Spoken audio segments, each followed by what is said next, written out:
¿Cómo están, alumnos del nivel B? Tengan ustedes muy buenos días.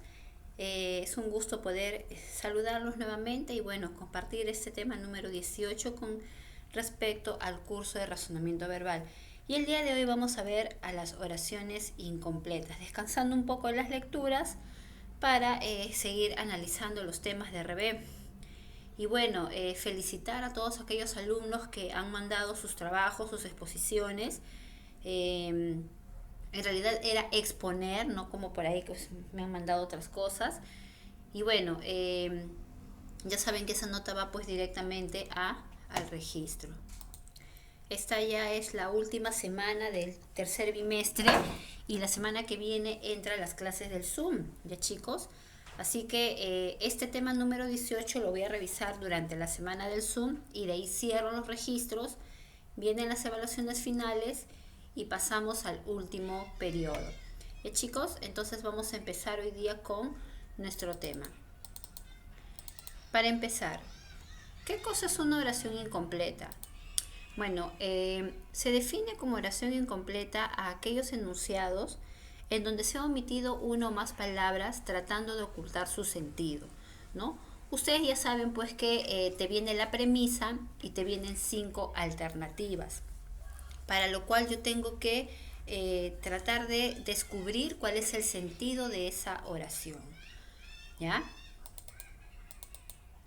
Ahora, ¿cuáles son los criterios para poder desarrollar correctamente una oración incompleta? Bueno, justamente para encontrar el sentido de esa oración que está incompleta, debe de cumplir con dos requisitos: la cohesión y la coherencia, que ojo, van de la mano, ¿ya? Uno no existe sin el otro. Ahora, ¿qué cosa es la coherencia? Bueno, la coherencia es un recurso lingüístico formal cuyo objetivo es organizar al texto, ordenar al texto, de tal manera que todas las ideas que se te presentan tengan una conexión y de esa forma puedas entender el mensaje que quiere darte el autor, ¿no? Ahora, para saber si un texto presenta una oración coherente, debes responder a la siguiente pregunta: ¿de qué trató lo que leí? Entonces, si había coherencia en él, vas a poder responder esa pregunta. Vamos a ver un ejemplo. Dice lo siguiente: si las leyes son y su incumplimiento es, entonces podría disminuir el delito, ¿no? Entonces, si yo me pongo a analizar en las alternativas, tengo inflexible, parcial, temible, espontáneo, bueno, estricto, benévolo, rígido, razonable y esporádico. En primer lugar, yo tengo que saber de qué se está tratando. Está hablando de las leyes, ¿ya? Y lógicamente que en un país, ¿cómo te expresas tú ante una ley, no? Tú puedes decir, ah, ya, esta ley es buena, ¿no? O esta ley es mala, ¿no? Por ejemplo, en el caso de inflexible, jurídicamente indica que no se adapta a los cambios, ¿ya? En el caso de la palabra parcial, indica que no está completo o acabado. Bueno, temible, una ley temible sería irrazonable, ¿no? Espontáneo es algo fugaz, algo momentáneo.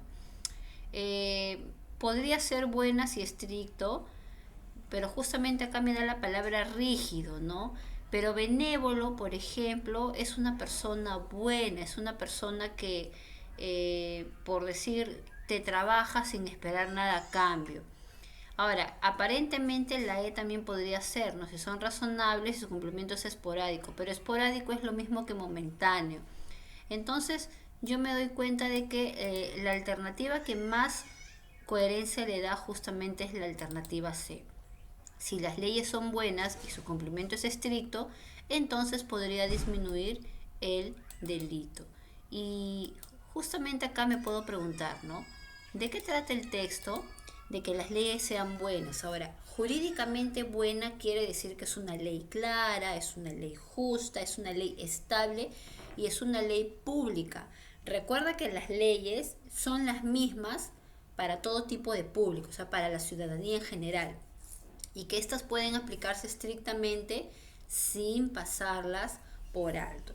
Entonces, de las 5 alternativas que me dan, puedo decir nuevamente, si las leyes son buenas, es decir, son claras, son estrictas, son justas, y su cumplimiento es estricto, ¿no? O sea, no se pasan por alto, podría disminuir el delito. Algo que de repente hace falta en nuestro país, ¿no?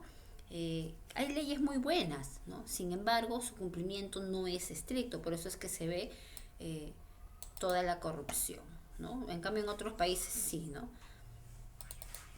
Ahora, ¿qué cosa es la cohesión? Bueno, cohesionar implica unión.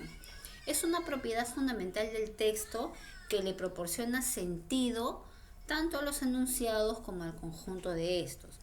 En un texto esto va a depender de la distribución y el orden de los elementos que van a componer a dicha oración, que pueden ser palabras que funcionan como conectores o signos de puntuación, ¿no?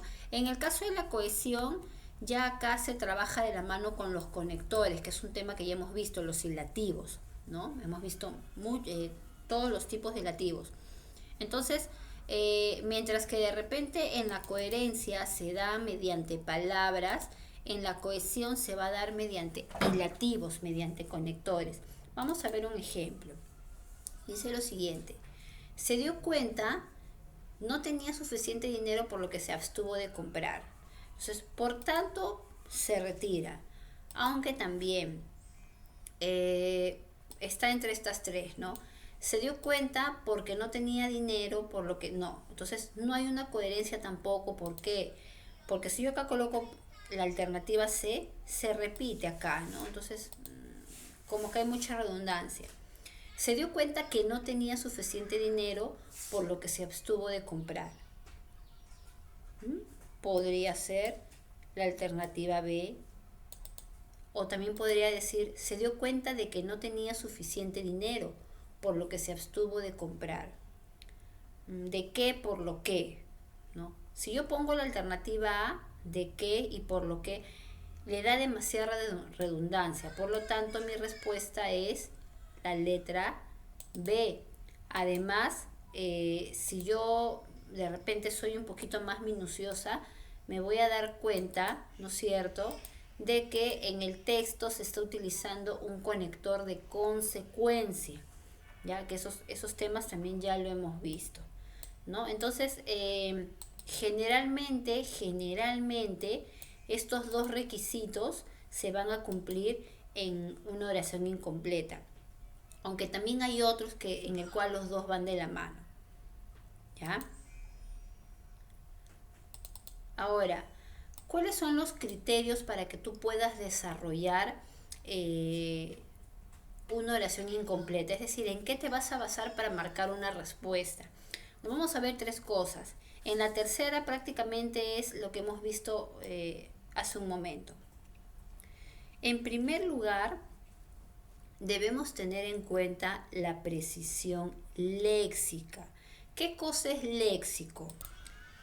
La palabra léxico implica el conjunto de palabras en un determinado idioma, en este caso nuestro idioma castellano, ¿no? Nosotros como parte de un idioma tenemos normas, tenemos reglas, las cuales las hemos ido estudiando desde la primaria, ¿no? En el caso de las grafías y el uso de los signos de puntuación. Entonces, en el caso de la precisión léxica, me va a permitir completar oraciones incompletas como escogiendo la palabra cuyo significado sea el más exacto para la ocasión.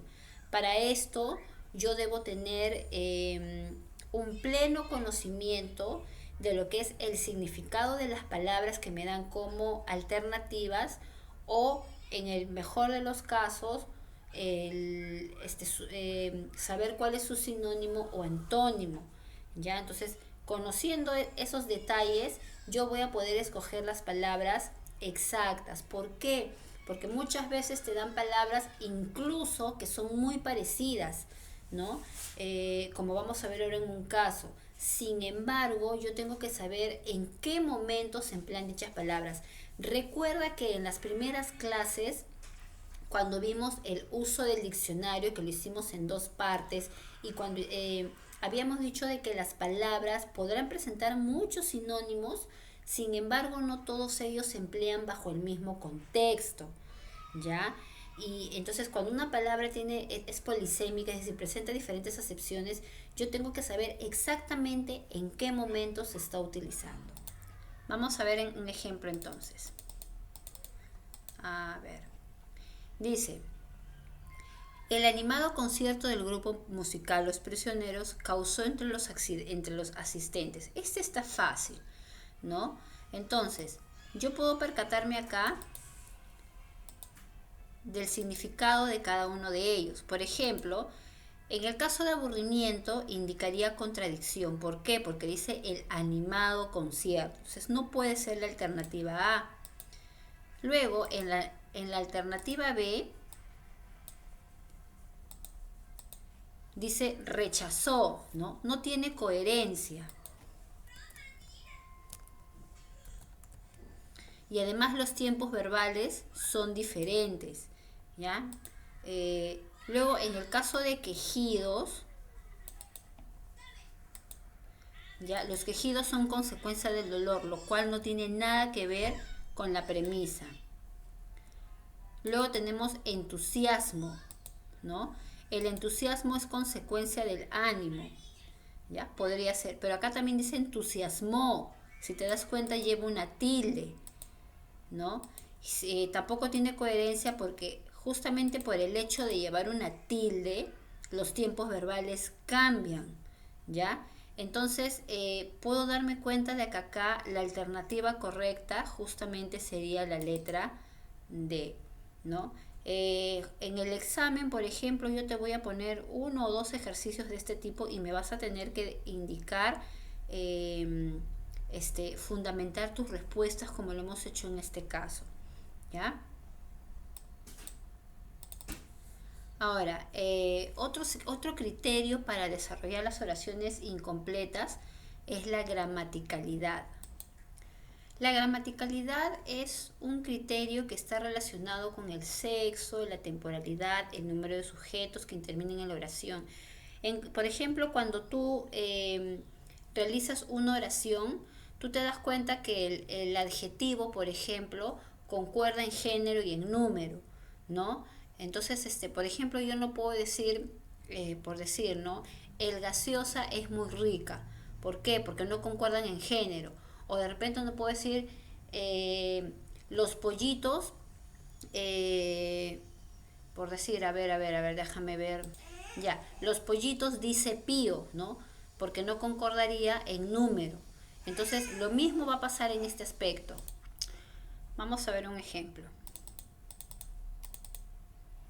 Dice, si el martes yo, visitado al médico, hoy no estuviese enfermo. Y te darás cuenta que aquí tenemos hubiera, habría, haré, haríamos y hubiese, ¿no? Y aparentemente incluso hasta hay 3 respuestas acertadas.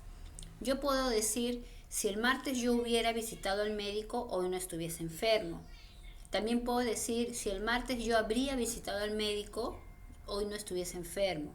Como también podría decir, si el martes yo hubiese visitado al médico, hoy no estuviese enfermo. Pero, ¿qué diferencias hay entre estas palabras? Vamos a descubrirlas. En primer lugar, la palabra hubiera se refiere a una expresión utilizada en tiempo pasado, ¿ya? En el caso de la segunda expresión, habría se emplea en tercera persona. Y acá vemos que está hablando en primera persona porque dice yo. Entonces no cumple. En el caso del tercer eje, la alternativa C, un ratito disculpen, la alternativa C no cumple con temporalidad y número, ¿ya? Bueno, en el caso de haríamos, ¿no es cierto? No cumple con la temporalidad, es decir, con el tiempo. Y en el caso de hubiese, ya la palabra hubiese, que podría ser correcta, pero se utiliza en un término formal, ¿no? Cuando te refieres, por ejemplo, a una persona de autoridad. Por lo tanto,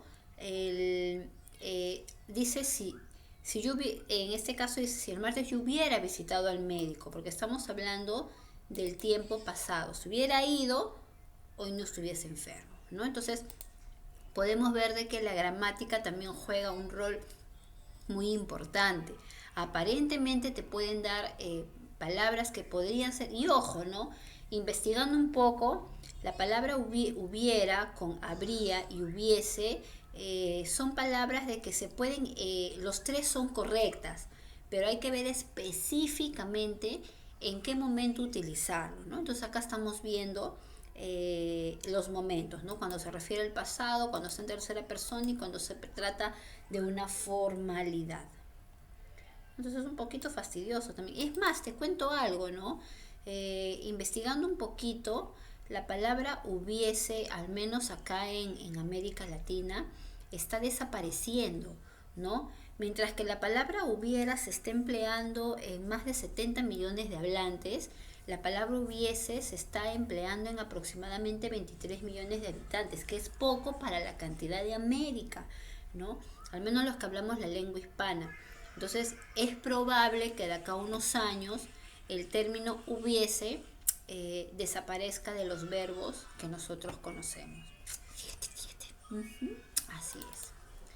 Ahora, otro criterio de resolución para elaborar las oraciones incompletas es la coherencia textual, que es lo que habíamos visto hace un momento. Recuerda que la coherencia y la cohesión van de la mano, ¿ya? En este criterio vamos a usar la lógica y el supuesto sentido común, teniendo en cuenta cuál es el contexto de la oración.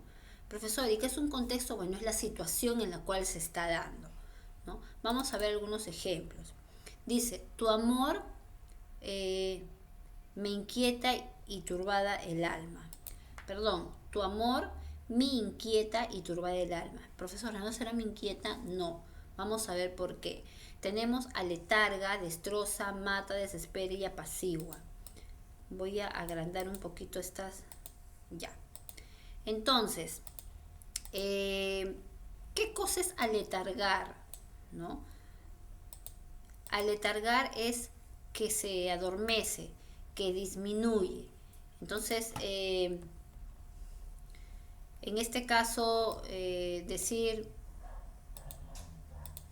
acá está, disculpen, decir, tu amor adormece mi inquieta y turbada alma, ¿no? O tu amor disminuye mi inquieta y turbada alma, como que no le da concordancia. Pasamos al segundo caso. ¿Qué cosa es destrozar? Bueno, es destruir o romper, ¿no? Entonces, tu amor destruye, me inquieta, como que no va, ¿no? Y es más, con esta palabra tú ya puedes más o menos saber cuál es la respuesta. Matar, bueno, quitar en vida, ¿no? Tu amor mata mi inquieta y turbada alma. No, tampoco le va, ¿no? Luego dice acá, tu amor desespera. ¿Qué cosa es desesperar? Bueno, desesperar implica hacer perder la paciencia. Tu amor me hace perder la paciencia, mi inquieta y turbada alma, como que no. Apaciguar. Creo que ya hemos encontrado la respuesta. ¿Qué cosa es apaciguar? Es mantener la calma, brindar paz. Y se supone que si el autor se refiere al amor de una persona y él está inquieto, está turbado, perturbado, entonces la respuesta sería un antónimo, ¿no? Apaciguar, ¿ya? Entonces tu amor apacigua mi inquieta y turbada alma, como que le da paz, ¿no? Estoy tan enamorado que no me doy cuenta de las cosas que hago, pero con tan solo de verte, ay, ¿no? Regreso a mi realidad, ¿no? Entonces, ahí vemos un ejemplo de coherencia. Vamos a ver algunos ejemplos. A ver, dice lo siguiente. Los artículos generalmente son o están en malas condiciones. A ver, ¿qué pasa si ponemos la alternativa A? Los artículos corrientes generalmente son escasos o están en malas condiciones. Los artículos corrientes son escasos. Bueno, cuando un artículo es corriente no es escaso, al contrario, hay en abundancia, ¿no? Entonces no concuerda. Los artículos importados generalmente son novedosos o están en malas condiciones. Si es novedoso, no puede estar en mala condición, no va. Los artículos caros generalmente son novedosos o están en malas condiciones. Es prácticamente la B y la C es lo mismo, solamente que en otras palabras, no va. Los artículos rebajados generalmente son anticuados o están en malas condiciones, ¿no? Anticuados es que de repente ha pasado de moda, ¿no? Un producto que ya fue. Y los productos finos generalmente son durables, no, tampoco. Entonces tenemos la respuesta, la letra D. A ver, la escasez del petróleo dio lugar a un impulso en la... Esta está fácil. ¿Por qué? Porque cuando me dice en la, está hablando, ¿no? La escasez del petróleo. Está hablando en singular. Entonces, automáticamente yo me doy cuenta que la respuesta es la A. ¿Por qué? Porque el resto está en plural. ¿Ya? Entonces, esa estuvo mucho más fácil. En este caso se cumple el criterio de gramaticalidad. A ver. Las y el son factores a los que recurren para explicar ciertos de conducta. Por acá ya me dan una respuesta, ¿no? En lo que se trata la conducta pueden ser trastornos de conducta o problemas de conducta. Como vemos que la palabra trastorno en la tercera no hay, ¿no? Pero sí hay la palabra problemas. Quiere decir que las alternativas puede ser la A o puede ser en todo caso la alternativa C, que son las que más se acercan. Entonces, yo puedo decir, las motivaciones y el estudio son factores a los que se explica. No, pues motivación, estudio no da problemas de conducta, al contrario, ¿no? Entonces, esta alternativa se va. ¿Quién me queda? Ahí está, ¿no? Las emociones y el cociente intelectual son factores a los que se recurren para explicar los ciertos problemas de conducta, ¿no? Emociones, ¿por qué? Porque, por ejemplo, existen trastornos en la conducta, ¿no? Problemas no, trastornos. Quiere decir de que hay un problema que puede ser tratado. Y también el cociente intelectual, por ejemplo, ¿qué pasa con aquellos alumnos, aquellos estudiantes que son fronterizos o que de repente tienen habilidades especiales, como en el caso de los niños Down, ¿no? O de repente su coeficiente intelectual está en tercero de secundaria, cuarto de secundaria, pero tiene el coeficiente intelectual de un niño de sexto grado. Entonces, estamos hablando de problemas en la conducta, ¿ya? Pasamos al siguiente caso. La del pensador que defiende sus ideas es el mejor contra sus adversarios, ¿no? Entonces, bueno, la serenidad del pensador que defiende sus ideas es el mejor argumento contra sus adversarios. No, pues no necesariamente un pensador va a ser sereno, ¿no? A veces uno puede pensar, y es una habilidad, ¿no? En la cual uno puede pensar muy rápidamente. Serenidad, pues hacer las cosas no ya demasiado pausado, por decirlo así, ¿no? A ver, la profundidad del pensador que defiende sus ideas es el mejor método, no, pues tampoco, ¿no?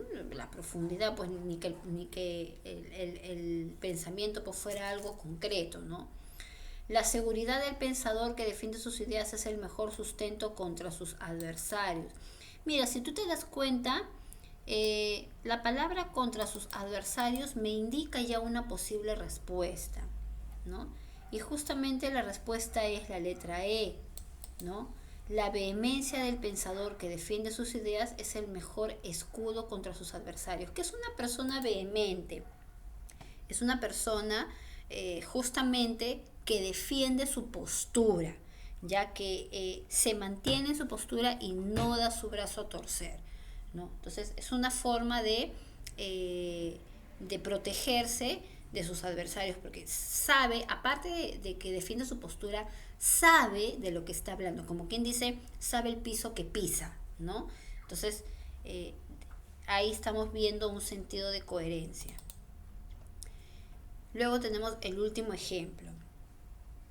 El trabajo es una actividad porque implica el cumplimiento de un deber y la realización de un esfuerzo por el cual el hombre se hace del respeto de los demás.